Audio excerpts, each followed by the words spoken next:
조용조가 딱 한 장이 정리되기 때문에 굉장히 좋은 것 같은데. 근데 조용조는 무조건 나오게 돼 있어요. 조용조하고 토지제도. 아셨죠? 경제 파트에. 왜냐면 시험이라는 게 정치, 경제, 사회, 문화, 기타 이렇게 나오잖아요. 경제 파트에 나올 수 있는 게 신라가 딱 정해져 있잖아. 그죠? 정전,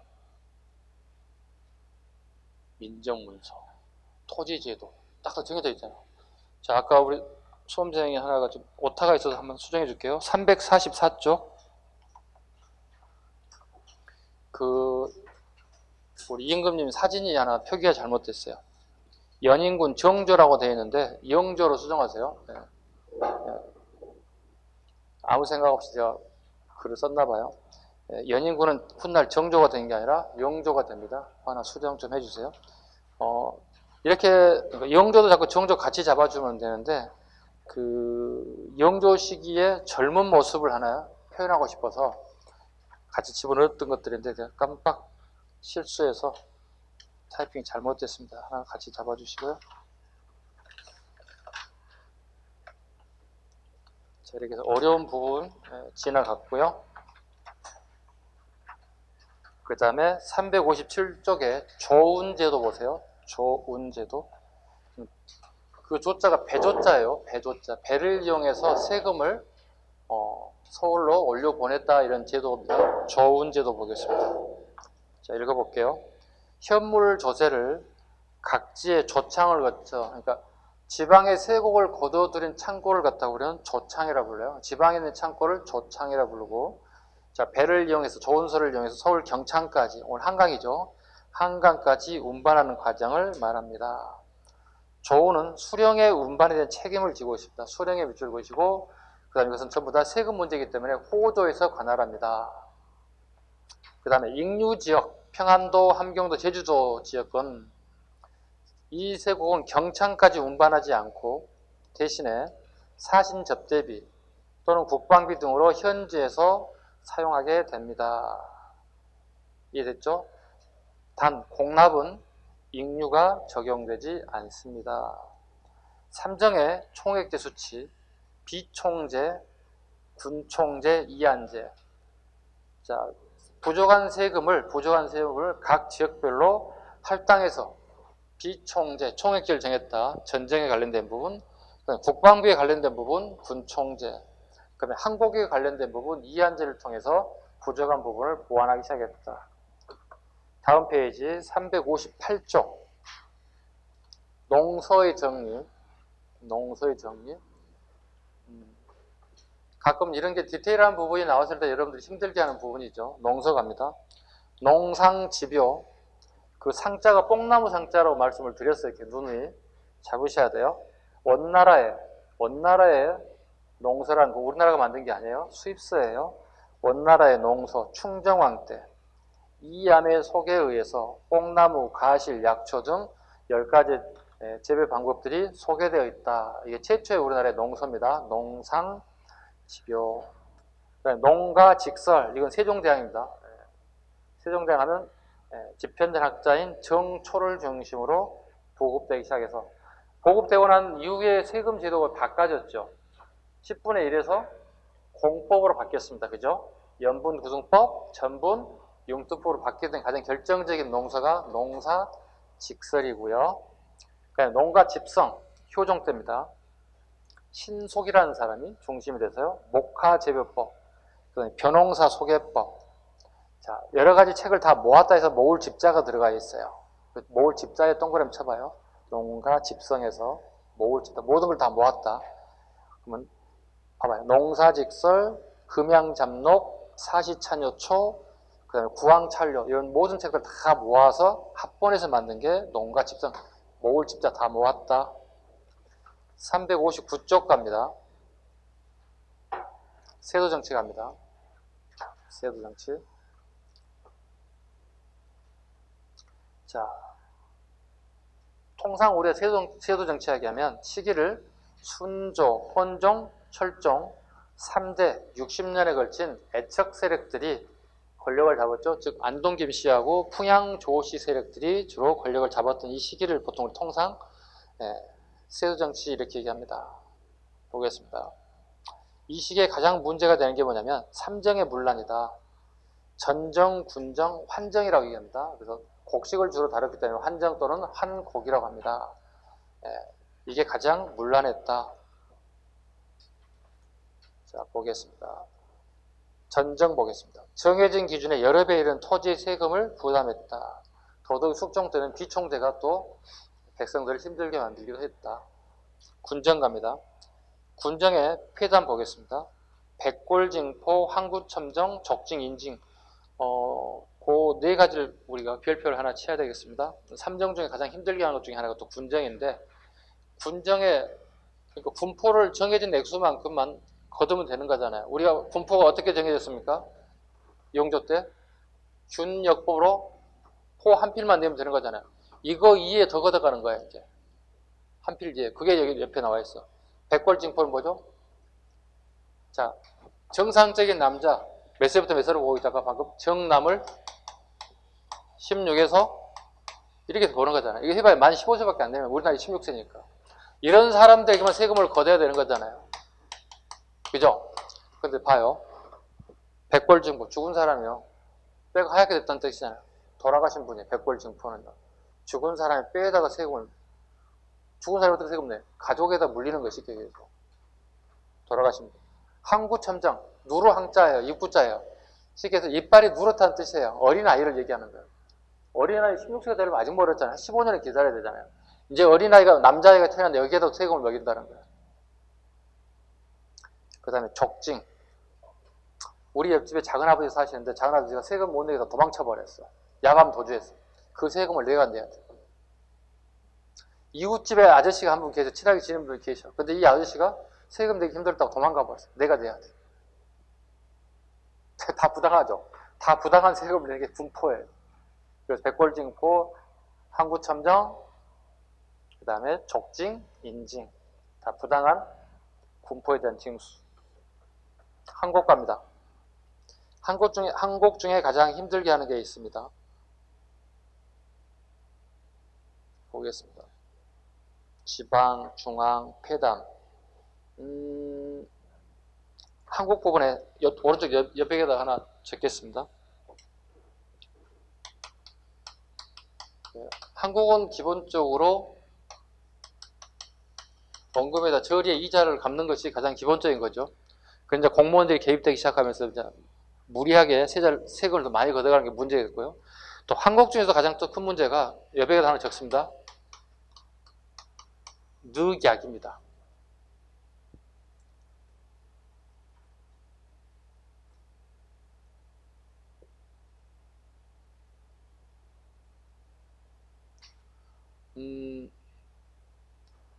늑약에는 약속했다는 뜻이고, 그 다음에 늑대라고 해볼까요? 네, 늑대로 한번 살짝 바꿔보겠습니다. 늑대를 한번 수정해봐요. 늑약 대신에 늑대로. 여러분이 알고 있는 늑대처럼 비슷해요.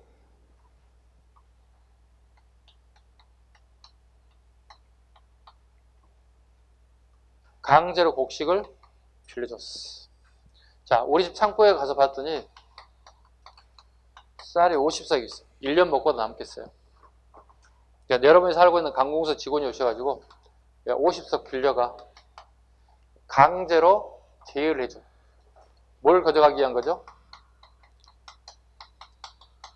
고율의 이자를 받아갈 목적으로 강제로 쌀을 빌려주는 걸 늑대라고 불러요. 이게 또 여러 말썽을 피우게 돼요. 항곡 중에서도.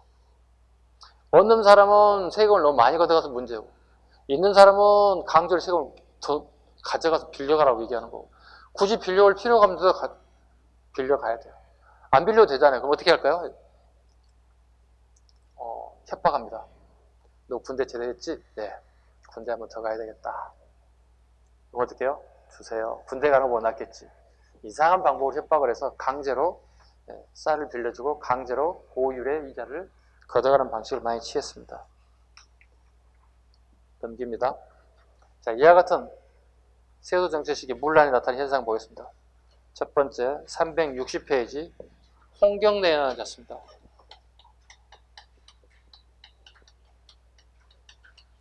세도 정치가 물러나죠. 그 다음에 홍경래 서북인에 대한 차별 대우. 서북은 평안도를 얘기합니다. 서북 쪽은. 평안도인들에 대한 차별 대우로 해서 폭발된 게 홍경래의 난입니다. 별표합니다. 홍경래의 난. 서북에 대한 부분, 세도 정치에 대한 분란, 그죠? 그 다음에 결과적으로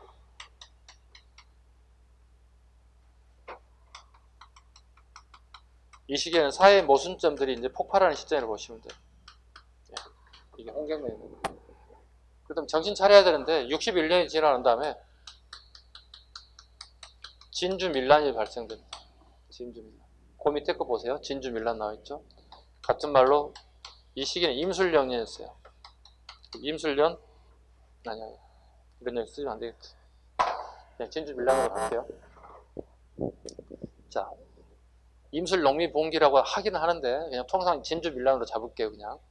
자, 진주 지역 바로 이쪽인 단성, 오늘날의 경상남도 산청, 지리산 바로 밑에 산청에 출발했던 것들이 결과적으로 진주 전체로 다 퍼져나갔어요.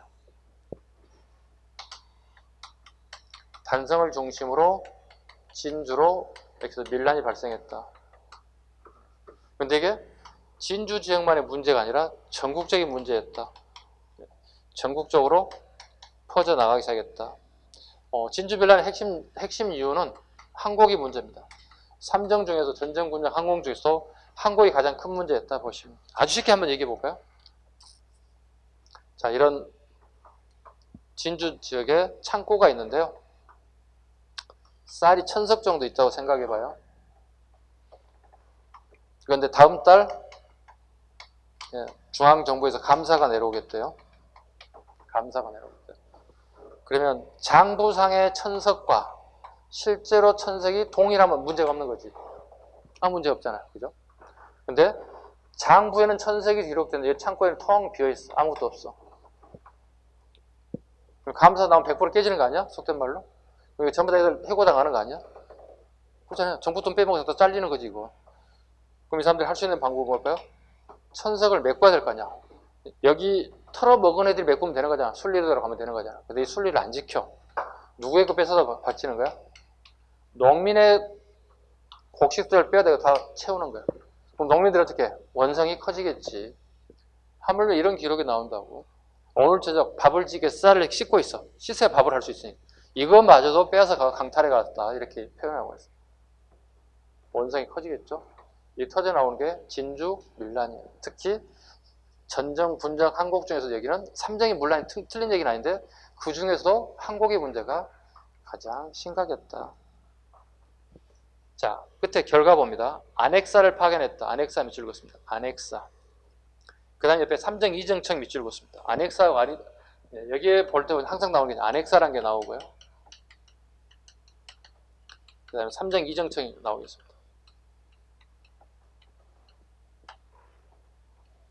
안핵사란 지방에 밀란이 발생했을 때 A라고 하는 지역에 밀란이 발생했을 때 A 지역에 여기 C 지역 또는 B 지역의 지방간을 A 지역에 급할래, 파견래. 그리고 이 A 지역의 상황이 어떠한지 그 다음에 어떤 대안을 제시해야 될지를 갖다가 이걸 왕에게 보고하는 역할을 해주는 게 일종의 왕에 보고하고 그 다음에 수습책을 얘기하는 자리가 안핵사예요. 마찬가지죠. 진주 밀란 때 당연히 안핵사가 등장할 수밖에 없어요. 네. 우리 동학 때도 등장해요. 동학 때도 안핵사가 등장하죠. 누가? 다음 시간에부터 해야 할 거예요. 이용태라는 사람이 등장한다고. 동학은 전주 지역을 중심으로 일어나는 운동인데 그 옆에 장흥 부사였던 이용태가 안핵사로 와서 수습을 해요. 근데 수습을 하는 게 아니라 수습을 더 망쳐놨어요. 이용태가. 동학교들 잡아다 처벌하고 강경책을 펼쳤어요. 얼레고 달래고 해야 되는 게 안핵사들이 할 일인데 잘못된 선택들. 안핵사가 파견됐다. 안핵사가 파견됐다는 얘기 꼭 기억하실 것. 밀란이 일어났다는 생각하셔야 돼요. 자, 봐봐. 삼정 이정청 갑니다. 자, 삼정의 문란이라고 그랬죠. 진주 밀란의 원인은요. 그 중에서도 삼정 중에서도 아까 뭐가 문란했다고 그랬죠? 항곡이 문란했다. 이상한 짓 했잖아요. 그죠? 지네끼리 다 털어먹고 그 채우는 거 다 농민의 쌀 빼서 채우는 방법을 택했잖아요. 당연히 밀란이 일어날 수밖에 없죠. 삼정 이정초입니다. 삼정이 문란하기 때문에 이정청 바로잡겠다는 뜻이야. 삼정 이정청을 설치했어. 이걸 바로잡겠다고. 근데 삼정 이정청에 누가 들어가야 돼? 관리가 있어야만 바로잡을 거 아니야, 그지? 이렇게 보면 돼.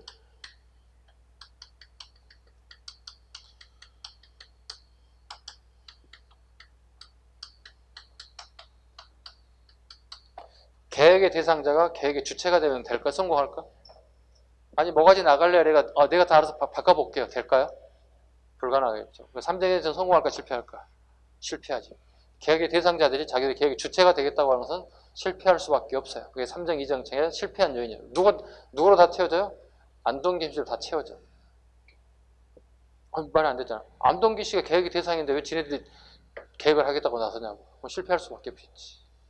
이해가셨죠? 아니, 결과적으로 보면 진주밀란한 이유가 뭐겠어요? 매간 매직이야. 근본적인 원인은. 근본적인 원인은 매간 매직이에요. 국가기관에서 매간 매직 관리를 다 팔았잖아. 속된 말로 시장 군수가 한 7억, 8억, 요즘 말로 한 사람이야. 요즘 돈으로. 도지사 14억에서 15억. 돈만 있으면 어떻게? 공부 잘하고 못하고 관계없이 도지사 되고 시장 군수 되는 시절이야. 자, 내가 8억 주고 10억 주고 진주 목사로 왔어. 10억 찾아야 돼, 안 찾아야 돼? 내가 뭐 자선사 할 거야? 10억이나 주고 진주 목사하면 뭐 할 거야?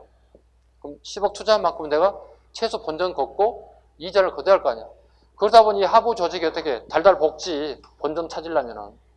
그럼 결과적으로는 이 세도 정치 시기에는 가장 큰 문제는 매간 매직이에요. 매간 매직이에요. 가장 위험한 요소이기도 해요. 우리가 가장 경계해야 할 부분이기도 하고요. 여러분 지금 공채시험을 보는 이유가 뭐예요? 매간 매직을 방지한 방법이기도 해요. 공채시험 없으면 어떻게 할 거예요? 여러분 공무원 될 수 있을 것 같아? 아무리 실력이 뛰어나도 안 되지. 왜? 백이 있지 않으면 불가능한 거 아니에요. 속된 말로 얘기해서. 아버지 백, 삼촌 백, 누수 백 다 동원해도 될까 말까 하는 거 아니에요. 어떻게 보면 공채제도는 정말 좋은 거예요. 좋은 거예요. 또 객관식이에요. 주관식은 어떻게 해요? 채점하는 사람 주관에 따라 탈락될 수 있고 떨어질 수도 있잖아요. 피해자 여기 있잖아요. 피해자 여기 있잖아요. 객관식은 어떻게 해요? 빼도 박도 못해요. 또 사람이 채점 안 하잖아요. 컴퓨터가 알아서 하잖아요. 얼마나 공정해.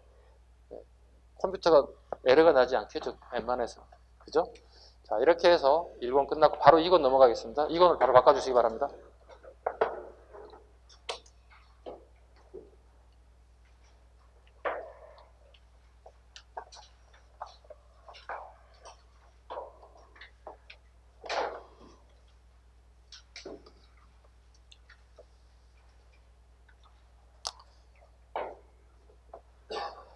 책이 2권으로 되어 있죠.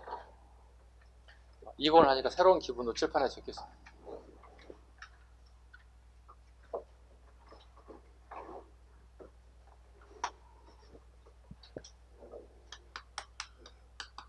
이번 보겠습니다.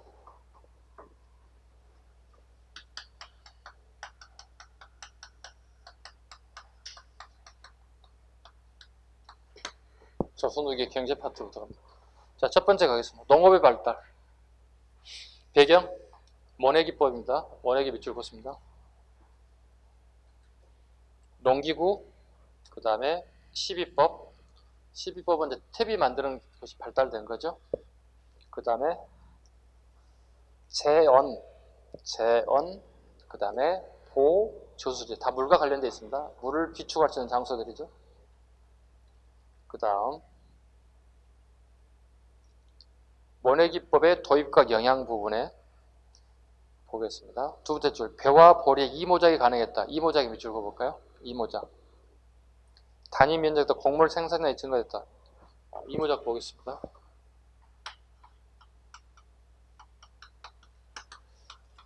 우리 벼 아시죠? 벼농사. 통상 벼농사가 이쯤 출발해서 10월이나 11월쯤이 다 끝나죠. 벼 수확이 끝나죠. 그리고 난 다음에 벼 수확이 끝나고 난 다음에 여기 물을 다 빼버려. 물을 쫙 빼버린다. 그럼 뭐가 되는 거예요? 밭의 용도로 쓸 수 있다는 거지. 그럼 여기 뭐예요? 밭에다가 보리 농사를 지을 수 있다는 거야. 밭을 만들어가지고. 이걸 우리 뭐라 불러요? 이모작이야. 하나의 땅에 벼농사와 보리 농사 두 가지 농작물이 재배된다고 이걸 이모작이라고 부른다고. 그럼 백성들은, 농민들은 왜 이런 이모작을 할까? 왜 잘못하면 땅 망칠 수도 있어. 다음에 벼농사 안 될 수도 있어. 왜? 보리에서 나온 화학성분과 벼에서 나온 화학성분이 둘 다 만나가지고 산성화가 돼버리면 그 땅은 완전히 황폐해져서 그 다음에 농사가 망칠 수 있어요. 천만다행인 것은 벼하고 보리에서 빠져나오는 그 화학성분이 산성화가 되지 않는 성분들이 다행이에요. 나오는 거예요. 이렇게 하는 이유는 뭘까요? 생산량을 증가시켜서 곡식량을 증가시키는 목적도 있고, 두 번째 이유가 또 있어요. 정작 중요한 목적은 여기 있어요. 보리는 조세 징수의 대상이 아니에요. 쉽게 세금 안 낸다는 뜻이에요. 아니 봐봐, 조용조였잖아. 그 조자가 아까 무슨 조자로 했어? 표조자잖아. 보리 조자는 없어 세상에. 그지? 보리 맥은이 있어. 그지? 그래서 음료수가 맥콜이라는 음료수가 있잖아. 그지? 보리를 만든 음료수라는 뜻이 되는 거잖아. 이거 목적이에요. 조세 징수 대상이 아니에요. 보리농사. 그 다음에요. 작물 보겠습니다. 자, 상품 작물. 대동법 영향으로 상품 경제가 발전합니다. 팔 수 있는 물건이 막 생산되는 거예요.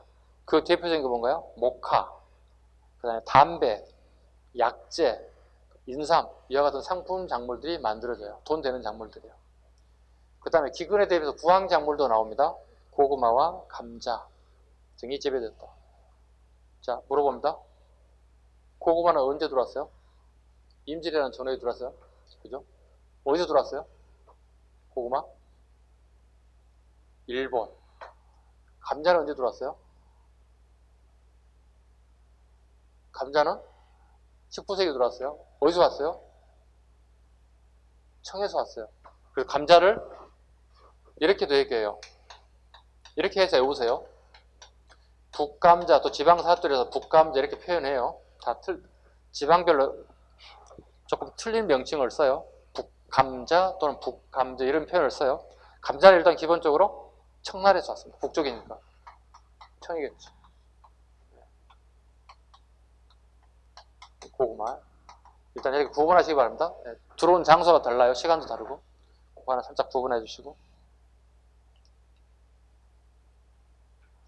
자, 수공업 가겠습니다.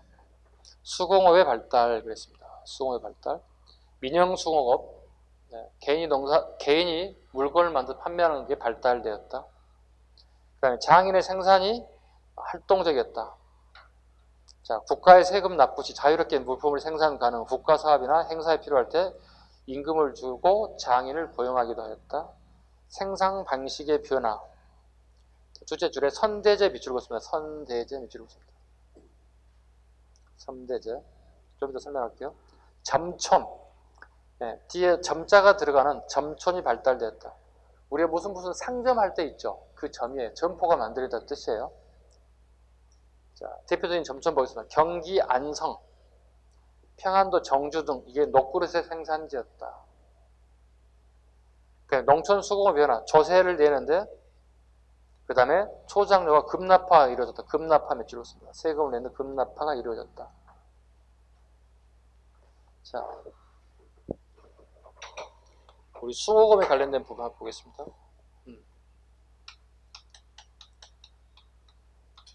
수공업의 발전사를 한번 볼게요.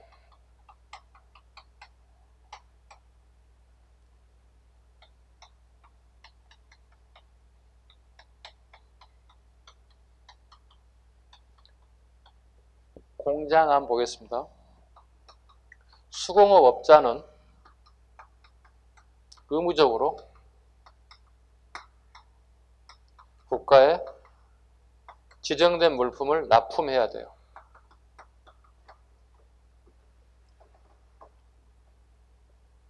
공장 안이란 말은 무슨 말이냐?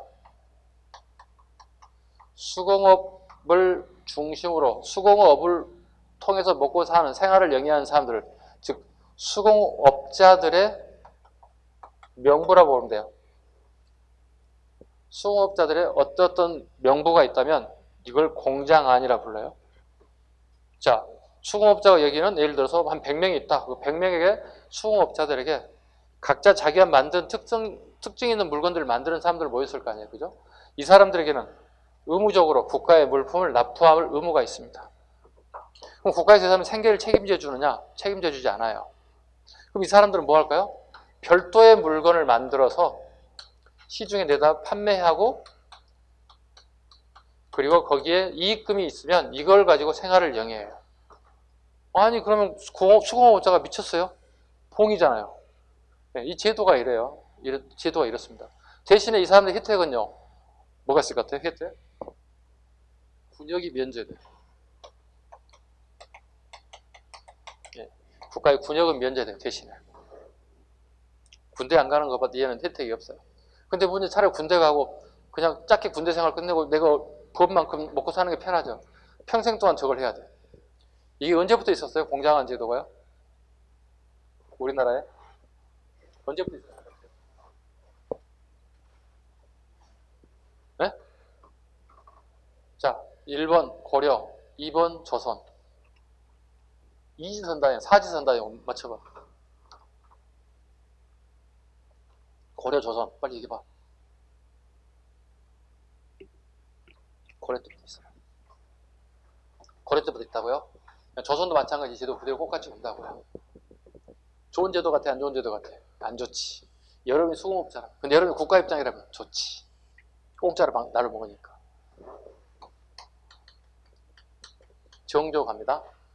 정조. 자, 아까 미포전할 때 포 아시죠? 우리 옷을 만드는 원단이지, 그지? 네. 포라고 부른다고. 자, 물건 하지 마시고요. 포로 납부하실래요? 앞으로. 정조가 이렇게 바꿨어요. 자, 이거 국가에 납부만 탈탈 털어봤더니 얼마쯤 됐어요? 아, 한 10만 원 됐어요. 아, 그래요? 10만 원에 해당 상응하는 포로 납부하세요. 이렇게 얘기했어요.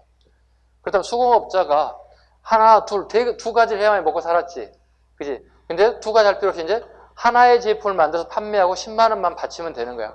그럼 얼마인지 자기는 생산활동과 판매활동만 중점을 두게 되면 되는 거지. 훨씬 더 좋아졌지. 그럼 정조는 왜 이렇게 됐을까? 정조쯤 되면은요, 대동법이 완전 꽃을 피워요. 상품화 작물이 막 넘친다고요.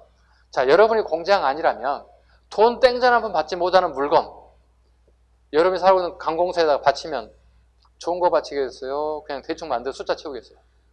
숫자 채우죠. 대신에 시중에 파는 내 고객들, 단골 고객들한테는 싸구려 팔 수 있어요? 손님 떨어질 일이 있어요? 맛보기 할 장사꾼이 어디 있어요? 고객, 단골 계속 잡아야 되잖아요. 좋은 물품을 내줘주잖아요. 이런 물품이 나와. 그랬더니 관공서 직원들이 납품하는 물건 써보니 이틀 만에 고장나. 시중에 났더니 1년에서도 멀쩡해. 관공서 근무하는 사람들 어떻게 다 시중에 새로운 거 찾아가 쓰다고. 그럼에도 불구하고 이런 제도가 계속 있었다는 거야. 납부장 제도를 통해서 이런 제도가 개선되기 시작했다. 그런데 여기에 관공서는 이 물품의 수요는 지속적이었다는 거예요. 수요가 계속 있었다는 거예요. 누군가 계속 이 물품을 납품해 주길 바란다는 거예요. 이걸 뭐라 불러요? 아까 우리 대동법 실시기 전에 백성들 세금을 대신 내준 사람이 있죠. 특산물. 그 사람 뭐 박납업자라고 얘기했잖아요. 박납업자 꼭 같은 역할을 하는 사람이 공인이에요. 공인이요. 이걸 정부에다가 납품해 주는 거야. 일종의 중간 도매상이야. 요즘 지금 중간 도매상들. 근데 이 사람은 물품을 만드는 수공업자는 아니잖아. 도매상이잖아. 그래서 어떻게 해요? 이 사람들에게 자, 요 물건 좀 만들어 주실 수 있겠어요? 이번에 한 1000개가 필요한데요. 이렇게 얘기한다고요. 만들어 드리죠. 그런데요. 먼저 해야 할 게 있습니다. 이거 해주세요. 그럽니다. 자, 1000개 만들려면요. 저 혼자 못 만들어요. 이 기간 동안에. 그 다음에 재료를 사야 돼요. 재료 사려면 돈이 없어요. 근데 이거 선대잖아요. 먼저 대금을 주시면 안 되겠어요? 왜? 안전을 담보해야 되잖아요. 1000개 주문했어. 그 공이 쫄딱 망해가지고 물건 안 가지면 어떡해? 누구 망할 일 있어요? 담보를 하나 만들어야 될 거 아니야. 선대자 먼저 돈 주세요. 그리고 납품해 드릴게요. 이게 선대지 수공업이 드디어 발달해요. 네. 그리고 이렇게 가요. 이렇게 가는 체제를 갖춰 가는 거예요. 선제지 송업이요. 자, 물건을 만들면 어떻게 해야 돼요? 국가에다 바로바로 납품하는 거 아니잖아요. 창고에다가 어떻게 해야 돼? 보관해야 할 거 아니야. 그지? 창고에 이런 보관해. 이런 물품을 다 보관해. 왜? 여러 가지 종류의 물건들이 다 보관될 거 아니에요. 그리고 난 다음에 여기 공인들이 물건을 하나, 둘 이렇게 시중에 한번 팔아봤어. 시중에 판매됐더니 상품이 좋다고 잘 팔려. 잘 팔리기 시작한 거야. 야, 이 사람들을 뭐라 부르죠? 이걸 도고라 불러요. 도고라 불러요. 즉, 상업 또는 중간 도매에 관련된 부분이 이제 아장아장 걷기 시작했어요. 즉, 자본주의의 출발점이 시작했다는 거예요. 이걸 또 뭐라 불러요? 중도아적 성격이다 이렇게 불러요. 이 아자가 어린아이 아자를 써요. 네. 어린아이가 어떻게 처음 걸음마 시작할 때 아장아장 걷잖아요. 그리고 넘어지고 또 걷고 이러잖아요. 그러면서 잘 걷게 되잖아요. 그래서 이런 사람들 중도아적 성격이다 이렇게 표현을 얘기해요. 지금 흐름 잘 잡아야 돼요. 지금 단답식으로 공인이 뭐예요? 도구가 뭐예요? 물어보면 저한테 나중에 물어보면 안 돼 이거. 이걸 잘 메모해서 흐름 순서 잘 잡아야 돼. 공장안, 납포장, 공인, 도고, 봐. 이렇게 하다 보니 돈이 돼, 안 돼? 되지? 야, 돈 되겠는데? 이게 어떻게, 돈이 계속 불잖아, 이렇게. 그럼 사람이 봐봐요. 내가 원하는 목표치를 넘어가면 어떻게 해요? 뭔가가 있을까? 새로운 거 있을까? 그거 개발하고 싶어 할 거 아니에요? 그게 이제 뭐예요? 여러분이 알고 있는? 사상이에요. 개인이 장사가 시작되는 거야. 비즈니스가 이제 요즘 얘기하는 비즈니스 단계로 올라가는 거예요. 부산에 한번 출발해서 부산에 가면 동네라는 곳이 있어요. 내상이 드디어 나타나요. 내상은 주로 일본과 거래를 하기 시작해요. 봐요, 이제 국제적인 오퍼상이 등장하기 시작했어요. 자, 부산에서 물건 한 사람이 당연히 서울도 있겠지. 서울이 가장 인구가 많은데 서울은 한강을 중심으로 사람들이 많이 퍼져 살아요.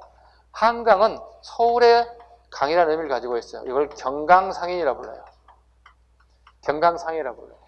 한강을 중심으로 엄청나게 많은 사람들이 몰려들어요. 주로 이 사람들은 숙박업. 사람 많은 거 숙박업 잘 됩니다. 그 다음에요. 서울에 이거 잘 됩니다. 둘 다. 숙박업, 요식업 다 지금도 잘 됩니다. 숙박업, 요식업. 그 다음에요. 화물선을 운반하는 것. 화물선을 통해서 운반하는, 즉 좋은 업들이 발달돼요. 똑같잖아요. 지금 현재 사람을 운반하나 사물을 운반하나 다 교통수단, 먹고 자고 하는 거 다 이게 다 서울이 발달돼요. 인구 많은 데는. 얘나 지금 똑같아. 그래서 여러분들 이런 얘기하면 안 되지만 내가 사업을 하고 싶어요. 그럼 서울에다 해. 뭘? 이거 하면 돼. 사람 많은데 먹고 자고 쓰는 거 제일 잘 돼. 그거에 할 게 없어. 특별히 기술이 있지 않는 한은 이거 성공 확률이 훨씬 높다 봐야지. 자, 개성 가볼까요? 개성 가겠습니다. 여기 송상이라고 합니다. 여기는 송상이라는 이유는 개성에 뒤에 가면 송악산이 있어요. 소나무 송자, 상. 송상이라고 불러요. 송상은 다른 말로, 같은 말로 개성상인이라고도 해요. 개성상인이라고 불러요. 개성상인들은 인삼을 단가를 낮추기 위해서 생산도 하고 그 다음에 생산이나 한번 재배로 바꿀게요. 인삼을 재배하기도 합니다. 단가를 낮추고 그 다음에 판매까지 합니다. 그러면 경쟁하는 업체에 비해서 훨씬 더 양질의 물건을 단가를 낮춰서 판매할 수 있어요. 훨씬 더 판매량이 늘어나겠죠. 이게 개성상인들이에요. 그리고 송방이라고 하는 요즘쯤에 체인점을 설치해 놨어요. 각 지방에 다 송방이라고 하는 체인점이 있어요. 그 다음에 좀 어려운 시험에 나온다면, 이 부분에 나온다면 송도 사계 부부기를 사용했다 보시면 돼요. 요즘 말로 표현하면 회계장부인데 간편장부가 아니라 복식부기예요. 혹시 이제 상업계 고등학교 나온 친구들은 금방 이해 갈 거예요. 복식부기를 썼어요. 네. 간편장부는 총 매출 얼마 썼다 간단하게 쓰는 게 간편장부예요. 요즘 치면 혹시 여러분 주변에 가족이나 친척, 친구들 중에 장사하시는 분이 계신다면 1년 매출 5천만 원. 내가 이거 딱 썼더니 4천만 원. 남에게 딱 1천만 원 남았어. 그럼 1천만 원에 대한 세금만 딱 세무서에서 징수하면 끝나는 거야. 이게 간편장부를 쓰는 거야. 즉 우리나라에 현재 간편장부를 쓰는 자영업자들은 최소 7천에서 8천만 원 정도 미만 되는 사람들이 간편장부. 세무서 신고하면 세무서에서 인정과세 때려. 인정과세 때려요. 알겠어요. 인정해준다는 뜻이야. 인정하고 과세 때리는 거예요. 반대되는 게 복식부기예요. 8천만 이상의 매출을 올리는 가게들은 하루 수입과 지출 모두를 다 기록해야 돼. 예를 들어 식당이라면 재료가 얼마만큼 오늘 들어왔다. 재료가 10만 원 들어왔다. 오늘 수익은 30만 원이다. 그럼 20만 원 남았지. 거기 알바비가 5만 원 나갔다. 그 다음에 오늘 뭐가 지출돼서 다 기록한다고. 이게 복식부기야. 지금 현대인이 쓰고 있는 복식부기를 이미 조선시대 송도 사계부기라고 하는 개성상에도 이미 쓰고 있었다. 대단히 빠르다고 생각합니다. 그래서 요건 7급을 보는 사람들하고 그 다음에 법원직 준비하는 사람들 그 다음에 좀 더 난이도 있는 시험을 보는 사람들은 송도 사계부기 정도는 알아야 돼. 기본을 알아야 돼. 그 다음에 평양 가겠습니다. 평양에는 가장 유명한 강이 뭐예요? 서울에는 한강이고 여기는 대동강이 가장 유명하지. 대동강이 가장 유명한 게 뭐야? 버드나무가 가장 유명해. 버드나무 크드려지게 이렇게 있어요. 그래서 평양상인을 갖다 이걸 유상이라 불러요. 버드나무 유자를 써요. 대동강을 중심으로 장사하신 분들이 다 이름을 가지고 있어요. 그래서 평양에 가면 가장 유명한 호텔이 뭐겠어? 유경호텔이야. 유경호텔. 버드나무 유자. 평양 옛날 수도였기 때문에 유경을 쓰는 거예요. 유경호텔이다 그랬어요. 그 다음에 의주 가겠습니다. 의주는 만상이라고 부릅니다. 만상입니다. 왜 만상인지 봐요. 이렇게 우리 지도를 그린다 생각해봐요. 물줄기가 우리 바닷물이 이렇게 들어갔다가 다시 나와. 밀물썰물에 따라서 이렇게 물이 쭉 들어갔다가 다시 나온다고. 이런 형태를 우리 뭐라 불러? 만이라 불러. 자 여기 봐. 이걸 뭐라 불러? 경북 포항 여기를 뭐라 불러? 여길만이라고 그러지. 그치? 만의 의미를 보다고 물이 바닷물이 쭉 들어왔다가 쭉 나간다고 이렇게. 이런 것을 우리는 만이라 불러. 자, 그래서 이걸 뭐라 불러? 만이라 불러. 우주는 뭐죠? 주로 그러면 이쪽에 청나라 애들과 주로 교역을 하게 돼. 이해 가셨죠? 이 정도는? 자, 좀 더 하나 더 단계 높여볼게요. 잘 봐야 돼, 이제. 계속 올라갑니다, 단계가. 네. 봐봐요. 부산에 일본에 뭘 수입할까? 금이나 은을 수입해와. 부산의 내상들은. 이걸 누구에 넘길까? 체인점 있지? 부산에 무슨 체인이 있어? 부산에 송방이 있지? 부산에 송방이 있잖아. 그럼 송방에 넘긴다고. 송방은 어떻게 해? 송상 자기네 본부로 넘겨. 이걸 어디로 넘길까? 만상으로 넘겨. 만상에 지금 뭐가 도착했지? 일본에 수입해온? 금과 은이 수입했지. 어디에 파는 거야 지금 현재? 청란에 수출하는 거야. 그러면 개성상인과 여기 나오는 송상과 만상은 무슨 이익을 남기는 거죠? 중간에 이익을 챙기는 거지. 그잖아. 도매했으니까. 그지? 그럼 도대체 청나라는 도대체 왜 금과 은이 수입되고 있을까? 알아야지. 왜 수입되고 있을까? 봐. 청나라에 은이 사용량이 증가되고 있어. 은인 사용량이 증가되고 있다는 얘기는 상업이 잘 발달되는데 중국의 화폐를 갖다가 확 깎였어요. 가치가 깎였어요. 자, 봐. 자, 선생님 먹고 있는 생수 봐봐. 선생님이 오늘 1,000원 주고 사왔어. 오케이? 예를 들어서 그렇다는 뜻이에요. 자, 오늘 이걸 파는 상인이 1,000원 주고 팔았어요. 예를 들어서. 자, 오늘 1,000원 주고 팔았으면 내가 중간 마진을 버는 최소한도 100원은 벌어야 돼. 그죠? 900원 정도 단가를 가지면 최소한도 100원 붙여 먹으면 내가 100원 이익을 보는 거지. 근데 그 다음날 가서 봤더니 2,000원의 가치가 500원으로 떨어졌어. 그럼 내가 오늘 물건을 팔면 내일 얼마 먹고 손해 나는 거야? 최소 400원 이상이 손해 난 거지. 자, 그럼 어떤 장사꾼이 오늘 물건 팔고 내일 아침에 손해 나는 장사를 하겠냐고. 그죠? 봐요. 그럼 화폐의 가치가, 돈의 가치가 올라가서 떨어졌어. 떨어졌잖아. 대신에 금이나 은을 준다면은 내가 이 물건을 내가 팔 수 있다는 거야. 왜? 금과 은은 그 가치가 그대로 고정되어 있다 말이야. 왜? 화폐 기준치를 잡고 있으니까 그 시세를 반영하는 거야. 즉 이게 스탠다드라는 얘기, 식행에서. 금과 은을 금 본위제, 은 본위제를 가지고 있기 때문에 그 금값이나 은값이 떨어져도 언젠가는 그 금값이, 은값이 제자리를 찾아온단 말이야. 그러다 보니 이 시기에 청나라에서는 금, 은 수입이 증가될 수밖에 없어요. 그래서 우리나라의 이 시기에 17세기 중반 이후부터 우리나라에 18세기, 19세기에 뭐가 본격적으로 개발되기 시작한 거야? 금강이 개발되기 시작하는 거야. 즉 수요가 있기 때문에 우리가 공급해주기 위해서 금강이 개발되는 거지. 야, 여기 파는 금이 있어. 파도 사가는 사람이 아무도 없다. 사용하는 사람이 아무도 없다면 개발할 이유가 없지. 그죠? 수요 공급의 원칙이 적용되기 때문에 이게 개발되는 거야. 이게 언제야? 효정 임금 때부터 쭉 출발하는 거야. 효정 어떻게 해요? 효정하는 게 뭐죠? 어영청이 뭐 설치했어 오늘? 복수를 설치했잖아. 복수 설치한다는 얘기 뭐야? 군자금이 많이 필요하다는 얘기잖아. 그럼 최소한 어떻게? 금은을 갖다가 열심히 광산 개발해서 판매하고 그 이익금을 통해서 군사 비용을 활용을 해주는 부 필요한 거예요. 군사 활용도에 필요한 거예요. 그래서 효정 이후부터 우리가 이게 발달돼요. 근데 금강, 은강을 개발했음에도 부족하기 때문에 뭘 하는 거야? 부산의 내상들이 수입이 온다고. 요거 하나만 보지 말라고. 이렇게 어디까지 가야 되는 거야? 청나라의 상황까지 같이 연계되면 어떻게? 아, 오늘 이 수입인지 알겠어요. 이해 가야 된다는 거예요. 강압까지 다 맞춰버렸어요. 강압에 365조에 박수로 갑니다. 15세기 국가지경, 사적경영 통제 말 그대로. 16세기 사채를 잠시 허용. 17세기 중엽 효정에 밑줄 긋습니다.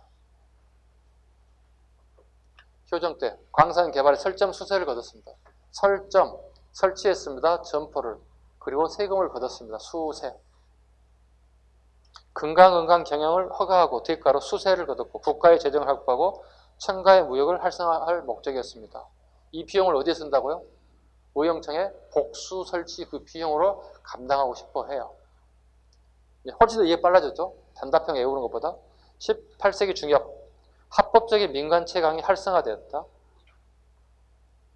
그 다음에 별장제, 수령제 봐봐. 별장제 밑줄 긋고 수령제 밑줄 긋어봐. 영조 때. 별장제, 수령제.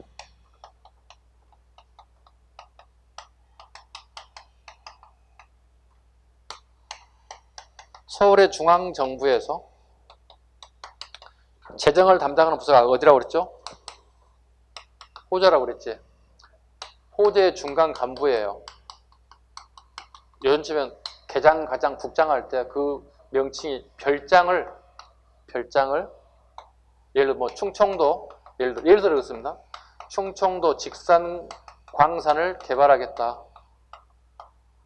그러면은 중앙정부에서 별장을 호주의 간부를 갖다가 충청도 천안에 직산 관광 개발을 하기 위해서 파견 보내요.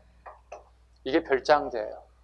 그런데 재밌는 것은 광산을 개발하려면 노동자가 필요해. 전문적으로 이걸 개발하는 사람이 필요해. 그 다음에요. 장비가 있어야 돼. 사람만 있어도 안 돼요. 이 장비를 가지고 있는 사람들이 있어요. 이걸 수령이 지금 통제하에, 수령 통제하에 있어요. 이렇게. 자, 그러면 별장은 와서 누구의 부탁을 받아야 되는 거야? 수령에게 부탁을 좀 해야 돼. 자, 시장님, 천안 시장님, 여기 노동자와 장비 좀 빌려주세요. 왜요? 정부의 명을 받고 왔는데요. 광산 개발 좀 해야 되겠습니다. 천안 시장님이 빌려줄까 안 빌려줄까? 안 빌려주지. 네. 우리가 이런 단어 쓰죠. 떡을 만들 때 떡고물을 만들려 시루떡 만들 때 떡고물이 많이 묻죠. 그럼 떡을 들다 보면 어떻게 떨어지는 경우 있지 밑으로. 그럼 떡고물이라도 어떻게 주워 먹으려면 어떻게 해요? 떡 만드는 사람 옆에 있어야 되는 거야. 자, 시장님은 아무것도 건지는 게 없어. 협조 안 하지. 비워주지. 그럼 결국 뭐야? 별장제는 실패하게 돼. 떡고물이 안 떨어지니까 협조 안 한다고. 비협조적이라고. 대신에 수령이 하게 되면요. 50% 다 떡고물이 지가 먹는 거야. 그리고 나머지 나눠주고. 그 다음에 나머지 것만 20, 30% 정도만 호주에다가 갖다 바치면 되는 거야. 이해 가셨죠? 국가의 통제가 안 되고 있다는 거잖아요, 지금. 별장제를 통해서 광산에 관련된 분 통제하고 국가 수입을 증대할 목적으로 별장제를 실시했는데 수령이 말이 안 들어. 수령이 미쳤어요? 떡국물도 안 떨어지는데 왜 그 짓을 해? 10원짜리 남는 게 없는데. 왜? 안 하지. 실패하겠지. 그래서 다시 수령대로 되돌아왔어요. 다 그 밑에 거 봅니다. 거기 덕대 밑줄 그으시고요. 그 다음에 물줄 밑줄 그으시고요. 자, 19세기 가봅니다. 19세기 가면 물주하고 덕대로 보면 됩니다. 물주는 말 그대로 자본가예요. 광산에서 아무것도 모르는 사람이에요. 돈만 대주는 거예요. 덕대는요. 이렇게 하면 아시겠죠? 광산을 경영하는 전문가예요. CEO예요. 전문가예요. 이 사람들 제도로 나뉘기 시작해요. 물주와 덕대 제도로 세분화되기 시작했다. 19세기가 가면 이렇게 잡으시면 되겠고요. 상품 화폐 작물 발전 갑니다. 그 장시 하나 체크하세요. 장시. 장시는 처음에는 출발할 때는 보통 한 15일장이에요. 15일에 한 번씩 장이 열렸다고요. A지역에서 B지역, C지역 이렇게. 그래서 점차 5일에 한 번씩 열렸다. 5일에 한 번 찾아보실까요? 장시 발달에 5일장이 주로 많이 열렸다. 장시가 처음 발전한 곳 보겠습니다. 대표 장시만 나와 있는데요. 네. 장시의 출발점을 하나 적어드릴게요. 네.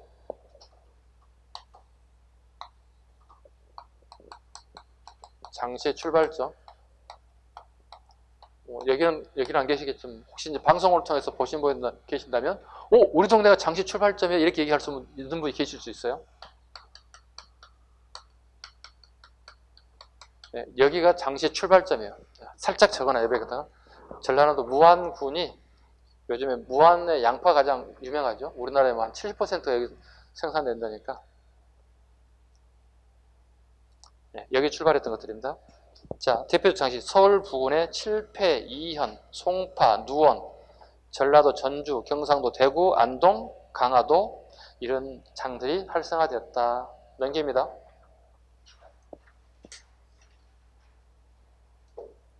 화폐 유통 보겠습니다. 화폐가 우리 대동법 이후에 활성화가 됩니다. 그죠? 대표적인 화폐가 뭐예요? 저거나 화폐 유통에다가 상평통보 적으면 돼요. 상평통보가 대동법의 가장 큰 몫을 차지하고 기여를 했어요. 기여를. 자, 그런데 문제점이 하나 있어요. 전항이라는 단어 밑줄 그어요. 이거 7급에 한번 기출된 문제입니다. 전항.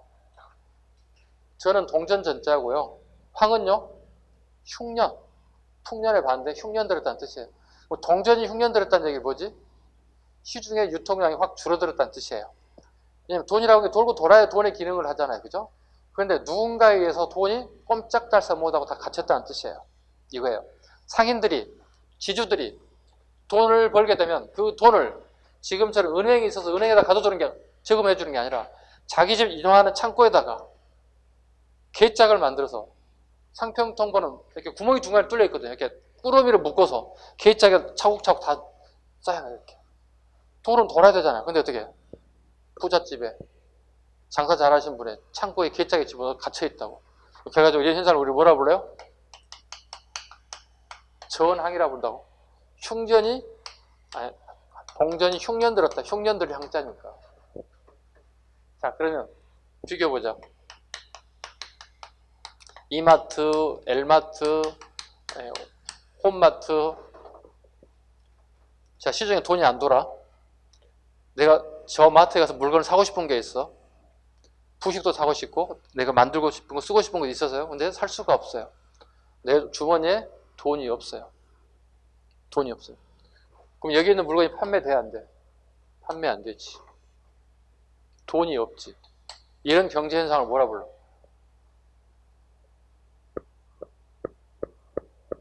마트에 물건은 쌓여 있는데 소비자가 물건을 안 사. 돈이 없어서. 인플레이션, 디플레이션, 스태그플레이션. 네? 뭐라 하냐고. 뭐라 불러? 아니, 마트에 물건이 쌓여있는데 물건이 안 팔린다니까? 내가 호주머니 돈이 있어서 사고 싶어서 살 수가 없다니까? 그리고 호주머니 돈이 있는데 돈이 갑자기 뚝 떨어져 살 것도 없다니까? 디플레이션.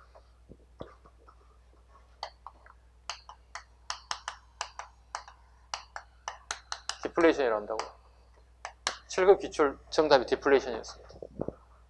이 방송을 보시는 분, 또 여기 7급을 준비하신 분들 기본이에요. 전학 나오는데 인플레이션인지 디플레이션인지 모르면 안 돼요. 사회 하신 분들은 당연히 알아야 되는 부분이기도 해요. 사회를 선택하신 분들은 다 배워요. 그 다음에 국제무역 보겠습니다. 자, 대청무역, 교역품 보시고요. 그 다음에 북한, 그 다음에 함경도 지역의 대일무역 보겠습니다. 아까 제가 수업 시간에 잠깐 언급했던 게 있어요. 무역에는 아까 종류가 두 가지 있다고 그랬죠.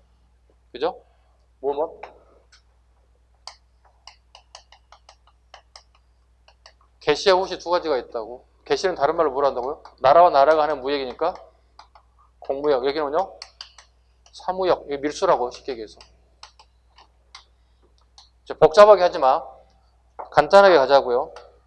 복잡한 거 별로 안 좋아하니까.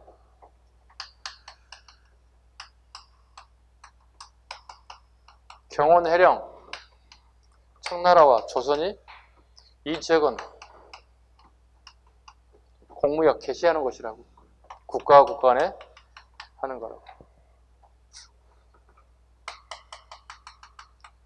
의주, 압록강 건너면 되죠, 이제. 저기죠. 여기 책문.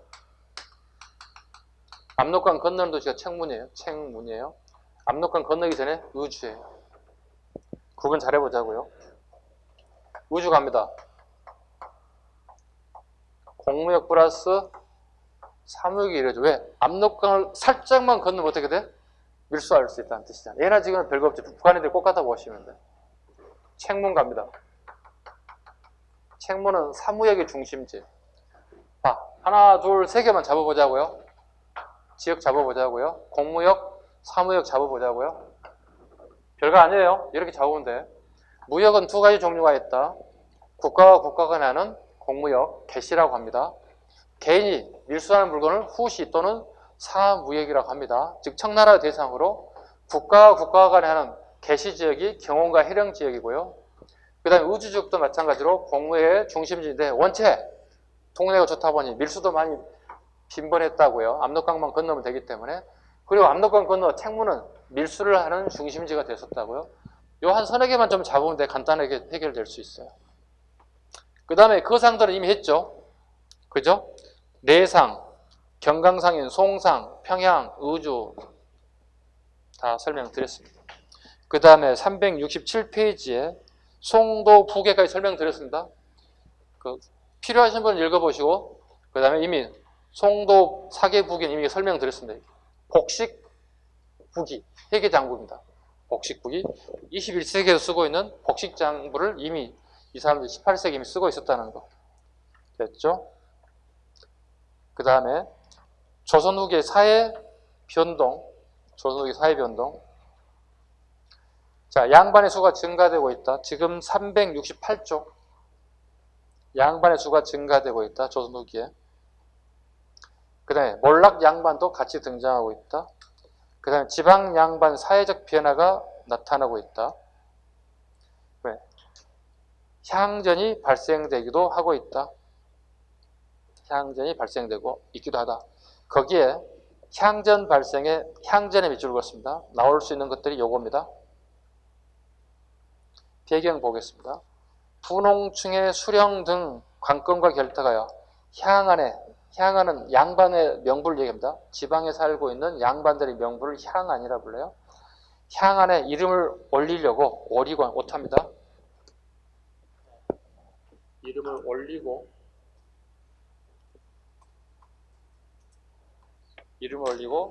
향해를 장악. 양반들의 모임을 향해라 불러요. 향해를 장악하고 정부의 부세제도 운영에 참여하고 향임직에 진출하고 전개, 기존 양반층이 반발이 일어나고 구향, 기존 제지사족과 신향의 갈등으로 향전이 발생했다. 거기 구향 밑줄 긋고 별피합니다. 신향의 밑줄 긋고 별피합니다. 자, 구향과 신향 보겠습니다.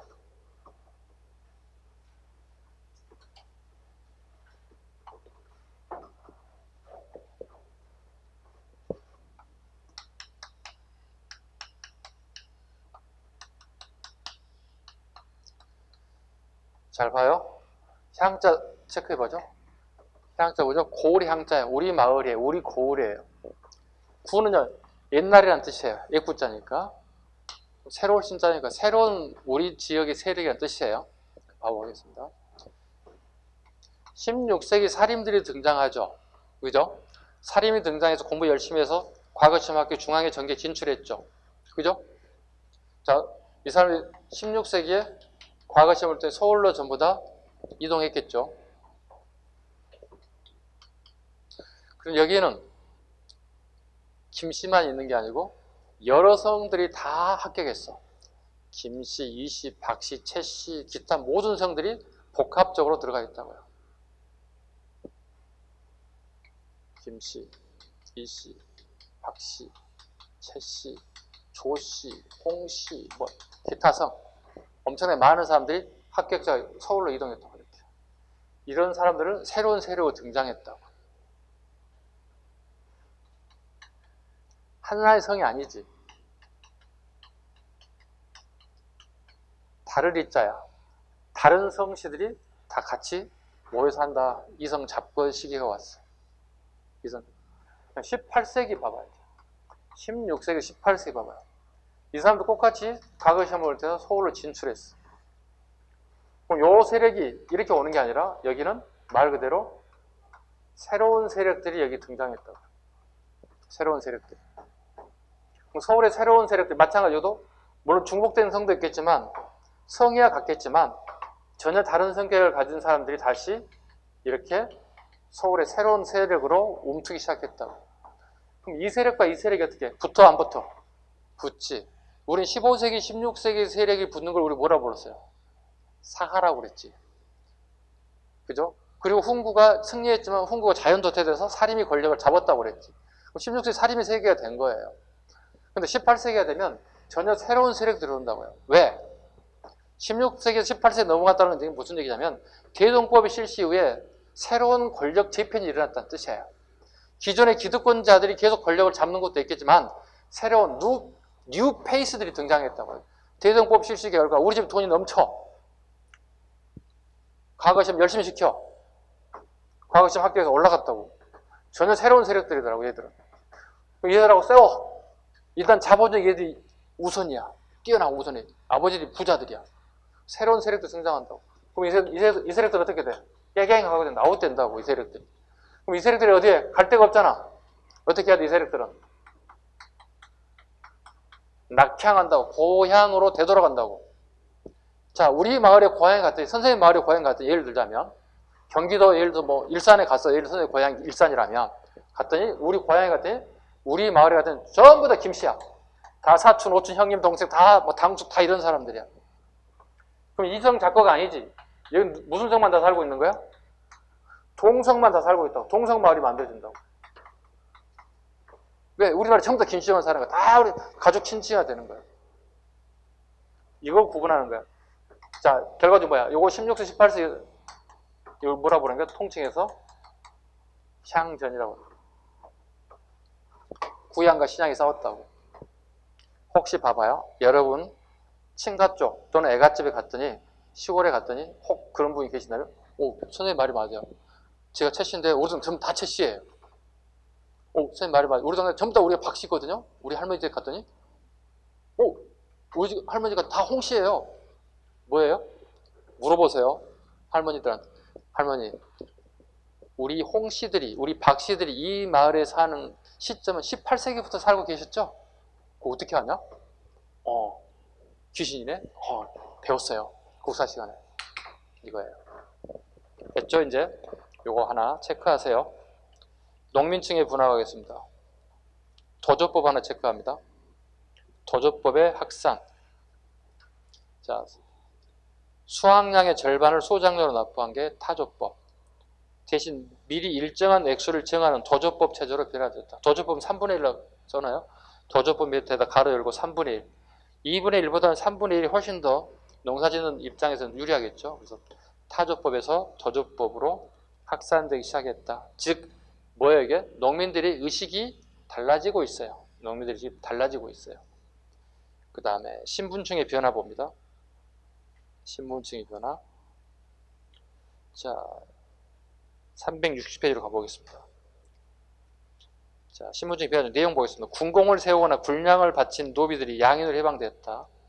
군공임이 줄 것이고 군량임이 줄 것이고 후기가 되면 노비정모법에 별표하시고요. 영조 때 어머니 신분에 따라서 신분이 상승하는 것, 임질이라는 이후에 양의 숫자가 감소해서 양의 숫자를 증가시킬 필요가 있다. 순조 때 공노비 해방, 중앙건설 소속된 공노비 66,000명. 거기에 공노비의 공자에 칩니다. 거기에 사자 혹시 여백이 있다면 사노비 X 적습니다. 순조가 뛰어나서 이렇게 한 게 아니고요. 원래 정조가 죽기 전에 계획됐던 게 공사노비를 다 혁파하려고 계획을 세웠어요. 공노비야 말 그대로 국가에 소속된 노비니까 해방하면 끝나는 거지. 그런데 문제는 사노비가 가장 큰 문제였어. 정조 생각은 뭐였냐면 국가의 예산을 들어서 사노비를 주인에게 변상하자. 이렇게 큰 계획을 세웠어요. 근데 아쉽게 1800년에 갑작스런 사망을 맞았어요. 그리고 그의 아들이 순조가 아버지의 뒤를 이어서 공노비는 어려울 것 같고 국가 예산이 안 되니까 사노비는 안 되고 공노비 해방할게요. 그래서 공노비 해방됐어요. 순조가 똑똑해서가 아닙니다. 아버지 업적을 조금 반타작이라도 물려받았다 보십니다. 자, 갑오개혁 1894년 신분 제도 폐지로 인해서 사노비 세습 제도가 완전히 금지됐어요. 법률상 그렇다는 뜻입니다. 화살표 하시고요. 갑오개혁으로 인해서 노비 제도가 척파됐어요. 그럼에도 불구하고 진주 형평사 운동이 벌어져요. 이게 시험이 잘 나올 수밖에 없는 이유. 자, 1895년에, 94년에, 95년에 걸쳐서 갑오개혁, 을미개혁까지 쭉 이루어졌어요. 신분 해방이 이루어졌어요. 그럼에도 불구하고 진주 지역에서 이 사람들 어떤 사람들이죠? 백정들이 신분 해방이 벌어졌다고. 법 체계는 이미 없어졌는데, 신분제도 사라졌는데 아직까지 우리 사회의 저변에는 기저부에 이게 깔려 있다는 거예요. 백정에 대한 인식이 아직 깔려 있다는 거예요. 예, 그래서 진주 형평사 운동이 시험에 잘 나올 수밖에 없습니다.